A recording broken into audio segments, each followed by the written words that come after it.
What's up, everybody? It's your companion. It's me. It's your boy. It's Eds. And today we're gonna be going over 5 tips of each class in Super Kirby Clash. So if you like Super Kirby Clash and you want tips to improve your gameplay, this is the video right here. We're moving right along to Sword Hero first, because it's Sword Hero. That's usually the first class that everybody picks unless they're a mage main. First things first, you can bounce off your enemies repeatedly, like a pogo stick kinda. You just jump up, swing your sword, and hold the down button, and he'll hold the sword under him. And you'll just keep bouncing off of him. Usually, you're gonna be okay. If you know how to move yourself and position yourself while it's moving around, just don't let it jump up, because you will get splattered against the top of the screen. You won't instantly die, but you will take damage because it's gonna push you back down into the opponent's body, which is always a bad thing. Sword Hero has a projectile attack. I've never seen anyone use this online, and for the life of me, I do not know why. Maybe they just don't know that it exists, because I never see people use the pogo stick. Well, I've seen it like once or twice, but usually when you go into a room, you won't see anybody use the pogo stick technique that I just taught you. Well, people use the projectile even less. You can attack with a projectile from Sword Kirby. So all you have to do is hold the up button. You won't move or anything, but you'll see your blade start glowing. But if you release that button and then you press the attack button, you will shoot out a sword beam. Like he's always had sword beam from his other games. You know, it's a reference to Zelda when you have full health. But I think you can do it at any point. I've done it at any point. You can do it at any point. Sword's a very versatile class. So you got projectiles. And more importantly, you have a shield. You have the shield is its best feature, and it's invulnerable to everything in the game that's not a grab. I think there's a few stipulations to that, but you're invincible, okay? You're invincible as long as you're holding up the shield. You can protect your teammates inside of it as well, which is very important. It's more important than pretty much anything. You should use it to protect your mages, to use it to protect your hammers that are going up closer to the guy, and they will thank you. They will love you if you protect them while they're charging up their hammer flip. Protecting your teammates with the shield is it's pretty much what you're supposed to do. I mean, like, you can just go in blade swinging, but you gotta use that shield for more than just yourself. That's why you even have it. Your dash attack is completely invincible for practically all of its frames while you're moving. Throw out dash attack if you want to dodge something, but just don't stop inside of a person. You don't want to stop inside of a person, because you will take damage once those invincibility frames wear off, and there is a cooldown. After you swing, you'll be sitting there for a second, and then it's gonna be like, ooh, and you're gonna get hit, and you don't want to get hit. And finally, Twister Slash. Twister Slash and Spin Slash are different attacks. You'll come across missions where you have to do Twister Slash, and you will hit them with Spin Slash, and it won't count. It's really dumb. Twister Slash is the one that goes up. You hold the charge, and then you hold up, and then he'll lift up off of the ground. You have to kill some of the enemies like that, and it won't count if you don't hold up and don't leave the ground. It's really dumb, but I'm just trying to save you some time when you come across these missions, so you don't have to fight the person again. If it says Twister Slash, they do not mean the Spin Slash on the ground.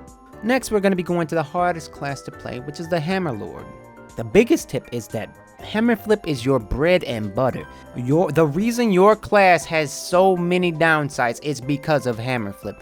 Hammer Flip is the most damaging attack in the game. It is the highest DPS that you can get at any time. You'll be hitting like 100k by the end of the game. You're going to be hitting numbers, like even at the beginning, you're going to be hitting numbers that your teammates can't even get close to. You know, time stop from the mage, it was practically invented for hammer flipping. Fire from your hammer flip damages enemies too. So you can like turn around and let the fire thing burn them while you're charging up your hammer flip, and then you can turn around and smack it in the face. Like it does a little bit of damage. It doesn't do like insane amount of damage when you burn them with the hammer flip, but it's extra damage. And you, as a hammer main, you want to do as much damage as possible. So charging it up with your back to them to burn them with the hammer part, it's absolutely it's tasty, and it's just an extra 1,000, 2,000 in the earlier stages. It's just good. It's just good to have that extra damage, because hammer flip takes a long time to charge. So that's a bit of damage. Hammer Lord has the highest jump in the game. That sounds weird, I know. It has the highest jump in the game, but it can't float, or it can. It more like drifts downward. It's really heavy, so it doesn't float very well. You can't go up when you do it, kinda, but you jump high. You have a really high jump. So when you're trying to evade enemy attacks, it goes down to another tip that's gonna come up. But you have to just time it right, and you can jump over practically anything because it's a big jump. Anytime the enemy is going through its angered animation, like when it says it's about to be furious, you want to start charging your hammer flip immediately. You can charge it with your back to them, and just get a safe distance from them and start charging your hammer flip. Once they're done and can get hit again because they're invulnerable while they do this, use hammer flip immediately. Like, just use it immediately. That's free damage. That's free damage. They've screwed themselves as soon as they started screaming. Just hit them with hammer flip. Shut them up good. The last tip, it's a really important one. Timing and prediction is everything. It goes into the previous two tips that I had with the highest jump and the furious. Timing and prediction is just everything. Look, you're the slowest class in the game and the hardest class to use because of it. You do not want to get hit while you're charging. If you think you're gonna get hit, start moving early, or don't be afraid to block attacks. If you can't get away in time, start blocking attacks. You have the highest stamina in the game, so you're already pretty tanky.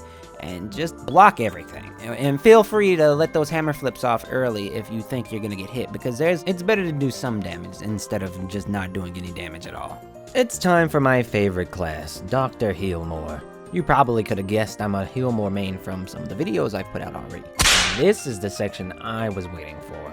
We'll start with the basics. Keeping your allies at full health makes them do extra damage. This is really good for hammer players because it maximizes their damage output, and you want them to do as much damage as possible with their hammer flips.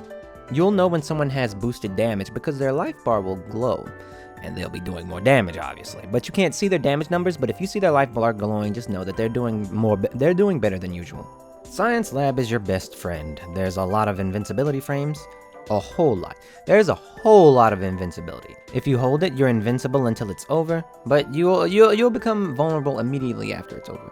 So you can't just hold it forever, because he'll eventually hold up the potion and then you're vulnerable during all of that. You can use it to get through some attacks from some bosses sometimes. I use it more instead of dodging. I don't dodge with the doctor. You can just Science Lab out of most situations with the doctor. It works even if you're starting to use your potion. You have invincibility frames when you push down B and use your potion. Speaking of potions, you can store potions for later use by blocking or pressing the A button after you've made them with Science Lab. But if you get touched, they go away. If you get hit at all, they'll go away. So don't get hit and don't get bumped, and you'll keep your potion indefinitely until you use it, because you'll be using it. Side note, the green one acts as food, so you can use it to heal teammates if you wanted to by drinking it first and then going over to them, rushing over to them, the injured one, and then feeding it to them like it was food. I think they kiss each other. I am not sure about this. Jewelry Shop does a lot of damage if you hit all 3 jewels. It can be done by dashing and then jumping and then holding the B button. He'll shoot out 3 crystals, and they'll hit for a good amount of damage.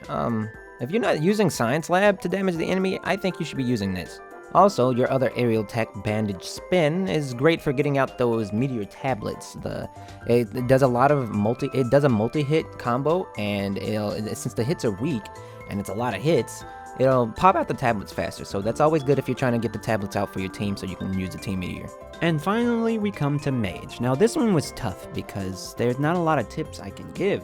There's only one, which is use your Time Beam. It doesn't have many, it only has like 4 moves, and Time Beam is like the only one that you'll be using when time is flowing. The Time Beam has 3 charges, with the final charge being the most useful.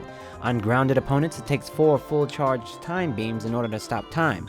However, I guess since it's harder to hit aerial enemies, it takes only 3 shots, which is good because aerial enemies are a bit annoying when it comes to having mages on your team. Stay back. That's a good tip. Stay back. There's no reason for you to ever get close to the enemy ever. You just need to stay back and throw out the Time Beams. It's pretty one trick, but it's one trick that's really good. It's really good. Time Stop is really good. If you want Platinum easy, you will need a Time Stop. You don't need it, but it really helps. Like if once you start putting out enough damage, you won't need Time Stop if you guys are like really good, but Time Stop makes it even easier for you to get Platinum. When Time Stop though, you shouldn't be using Time Beam. do the run up dash mid-air attack as close to the enemy as you can, and that'll do the most damage you can in time stop. Your class does the least amount of DPS in the game, but that doesn't really matter when, you know, you can stop time and stretch that second out for a really long time. And just like the hammer flip tip, charge up Time Beam when they're furious and they start screaming and whatever, because if you release it at the right time, you can stop time as soon as they're done with their little animation, and that's going to help everybody. You are a support class. If you're mage, you are a support class like the doctor. You just don't heal. You just stop time so they can do all the damage, and you help chip in with what you can. And that there wraps up the tips for this video. If you guys found anything useful, please leave a comment in the comment section below. If you're curious as to what my favorite classes are, I suppose I will tell you. I like Doctor the most. I like Hammer second. I like Sword third. Sometimes it's tied with Hammer. And I like Mage last. I usually can't play Mage. Everybody else is the Mage. I really like the Mage though. The Mage is... I like having a Mage. I like having a good Mage. Good mages are godsend. Catch you guys next time. Peace out.